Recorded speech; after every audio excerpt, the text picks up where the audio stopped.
Welcome to The Explainer. Today, we're going to tackle a word you hear all the time, but it can be surprisingly tricky. That word is such. And with a little help from the Simple English Wiktionary, we're going to break it down so you can use it perfectly every single time. So, have you ever been writing something and just paused, wondering if you're using such correctly? Yeah, you're definitely not alone. It's this tiny little word with some pretty big rules. But don't you worry, we're about to make it all crystal clear. Okay, so where do we even start with this one? Well, to really get the hang of such, we first have to understand the different jobs it can do in a sentence. You might actually be surprised by just how versatile it is. All right, here's the official definition. It calls such a predeterminer and an adjective. Now, what on earth does that actually mean for you and me?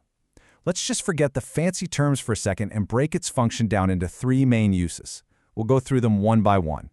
All right, first up, we're going to look at how such is used to point back to something you've already said. Honestly, you can think of it as a really clever shortcut to stop yourself from sounding repetitive. So the key idea here is that such is all about efficiency. It lets you refer to a type of person or thing you just mentioned without having to say it all over again. It just makes your sentences flow so much better. Okay, take a look at this example. When it says a good teacher can be recognized as such, what does such actually mean there? It's standing in for a good teacher. See?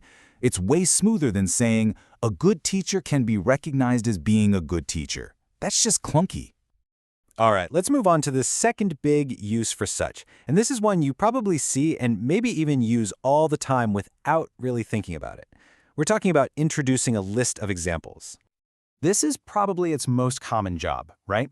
Whenever you see the phrase such as, you can pretty much always swap it out in your head for example, or like. It's just a simple little flag that says, hey, a list of examples is coming up. And this example just shows it perfectly. We always had pets, such as cats, dogs, and birds. See how such as introduces the specific kinds of pets we're talking about? It's the bridge connecting the general idea of pets with the specific examples. So simple, but so effective.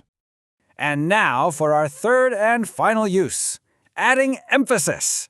This is where such stops being just about grammar and starts adding some real feeling, some oomph to your sentences. This is how you take a simple statement and just elevate it. Instead of just stating a fact, using such adds this layer of intensity. It highlights just how extreme the quality is. It's like turning up the volume on whatever you're describing. You can totally hear the emphasis in that sentence, right? You've never seen such a nice group of kids. It doesn't just mean they were a nice group. No. It means they were an exceptionally, maybe even unbelievably nice group of kids.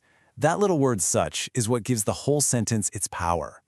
Okay, now it's time for what might be the single most important tip in this entire explainer. Let's talk about the one grammatical trap that so many people fall into when they're using such. If you learn one thing, learn this. Okay, pay close attention here. This is the key rule you have to burn into your memory. The word such always comes before the article a or an. It's such a nice doctor. Never, ever a such nice doctor. Once you get it, the wrong way just starts to sound, well, wrong. It's a simple point, but it's absolutely critical to getting it right. So, let's do a super quick recap. We've learned that such can refer back to a type of thing, it can introduce examples, and it can add a whole lot of emphasis.